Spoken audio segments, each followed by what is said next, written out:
Voici exactement comment un candidat de niveau C2 organise sa réponse. Regardez bien. Bienvenue sur TCF Lab. Aujourd'hui, nous allons faire une simulation complète de l'expression orale TCF Canada. Écoutez bien les consignes et entraînez-vous comme lors de l'examen officiel. Bienvenue à l'épreuve d'expression orale du TCF. Cette épreuve de production orale dure 12 minutes. C'est un entretien en 3 parties. Les parties 1 et 3 se déroulent sans préparation. Vous avez 2 minutes pour vous préparer avant le début de la deuxième. L'entretien est enregistré.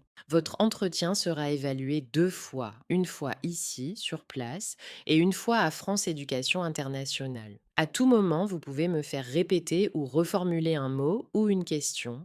Attention, une fois l'enregistrement commencé, il ne pourra plus être stoppé. Vous avez des questions? Nous commençons. Tout d'abord, dites-moi vos prénoms et noms, s'il vous plaît. Thomas Lefebvre. Voici la première tâche. Cette partie de l'épreuve dure 2 minutes. Est-ce que vous pouvez vous présenter?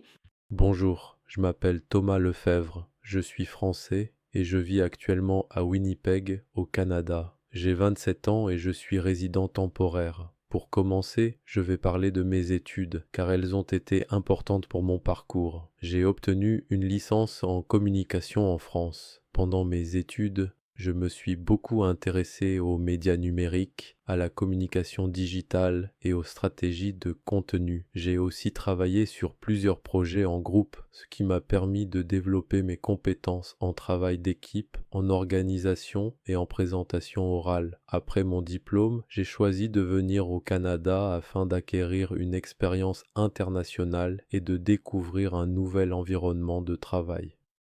Et sur le plan professionnel, quel est votre travail actuellement? Actuellement, je travaille comme chargé de marketing junior. Mon rôle consiste principalement à gérer du contenu pour les réseaux sociaux, à participer à la création de campagnes marketing et à analyser les performances des publications. Je collabore aussi avec d'autres membres de l'équipe pour proposer des idées créatives et adaptées au public cible. Ce poste me permet d'utiliser directement mes compétences en communication tout en continuant à apprendre, surtout dans un contexte professionnel canadien. En dehors du travail, j'aime beaucoup la photographie, ce qui est aussi lié à mon domaine professionnel, car cela m'aide à développer mon sens visuel. Je m'intéresse également beaucoup aux réseaux sociaux, autant sur le plan personnel que professionnel, car ils évoluent très rapidement. Pour l'avenir, j'aimerais continuer à progresser dans le domaine du marketing digital et, si possible, obtenir un poste avec plus de responsabilités. Tâche 2. Je vais vous donner un sujet. Vous devrez me poser des questions pour obtenir des informations. Vous avez 2 minutes maximum pour préparer vos questions.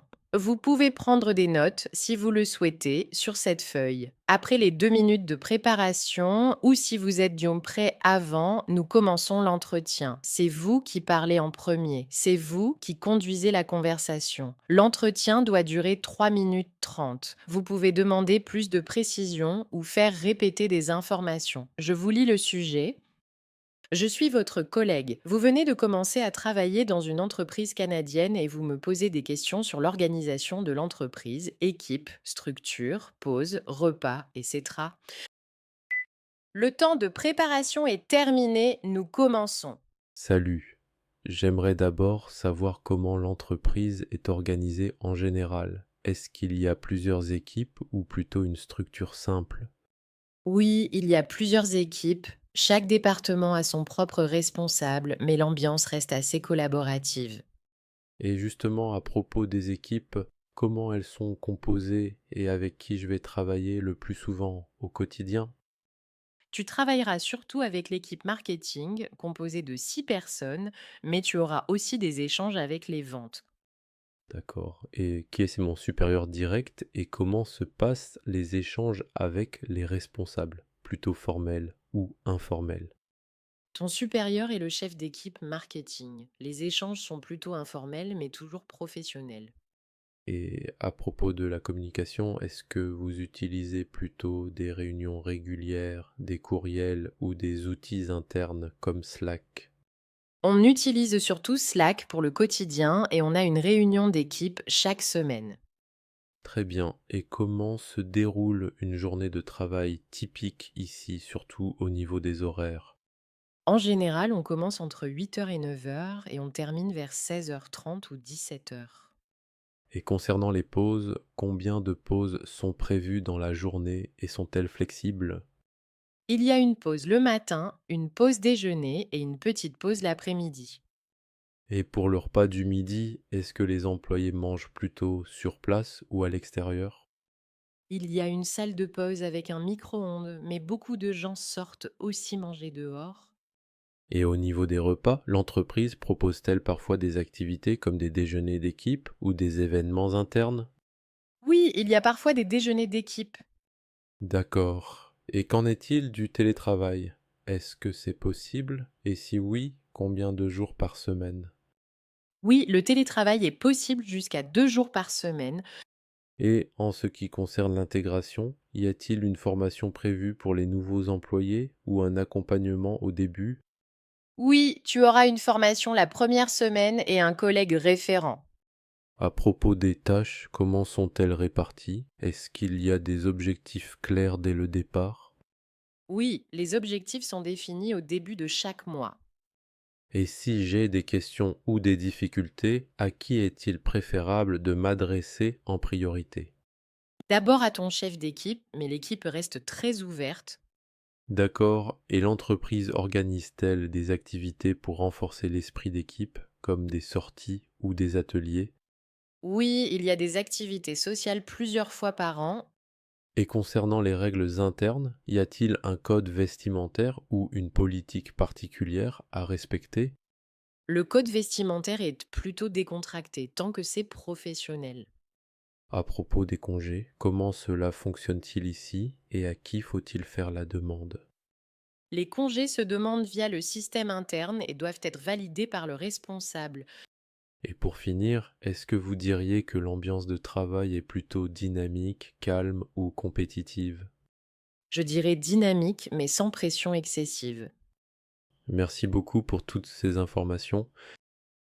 Tâche 3. Je vais vous proposer un sujet. Vous allez vous exprimer sur ce sujet de façon argumentée, en utilisant des exemples, en justifiant vos idées, en essayant de me convaincre pendant 4 minutes 30 secondes. Voici le sujet.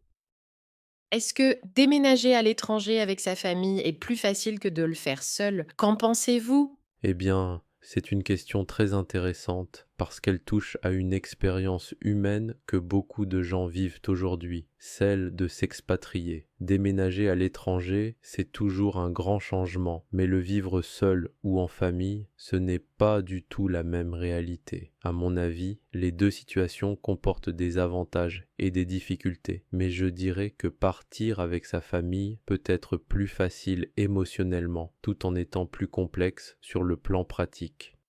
D'abord, partir avec sa famille rend souvent l'adaptation émotionnelle plus simple. Lorsqu'on quitte son pays, on laisse derrière soi ses repères, ses amis, sa langue et parfois une partie de son identité. Dans ces moments-là, avoir sa famille à ses côtés représente un soutien énorme. On partage les mêmes difficultés, les mêmes découvertes, et cela crée une forme de solidarité au quotidien. Par exemple, lorsqu'un des membres traverse une période de découragement, les autres peuvent l'aider à garder le moral. Ce soutien affectif joue un rôle essentiel pour éviter la solitude et le choc culturel. En revanche, une personne qui part seule peut ressentir une grande isolement, surtout au début, lorsqu'elle n'a pas encore de réseau social sur place. Dans ce sens, vivre l'expérience en famille permet de préserver un certain équilibre émotionnel et un sentiment de stabilité malgré le changement. Ensuite, déménager à l'étranger avec sa famille facilite aussi l'intégration sociale, surtout quand il y a des enfants. Les enfants s'adaptent souvent plus vite à une nouvelle culture, notamment grâce à l'école. Ils apprennent la langue, se font des amis et, d'une certaine manière, ils ouvrent la porte de la société d'accueil pour le reste de la famille. Les parents, de leur côté, rencontrent d'autres familles à travers les activités scolaires ou communautaires, ce qui crée des liens et favorise une meilleure intégration. Par exemple, beaucoup de familles immigrantes au Canada expliquent que leurs enfants ont été le point de départ de leur propre réseau social. Cela montre que la famille peut être un moteur d'intégration collective.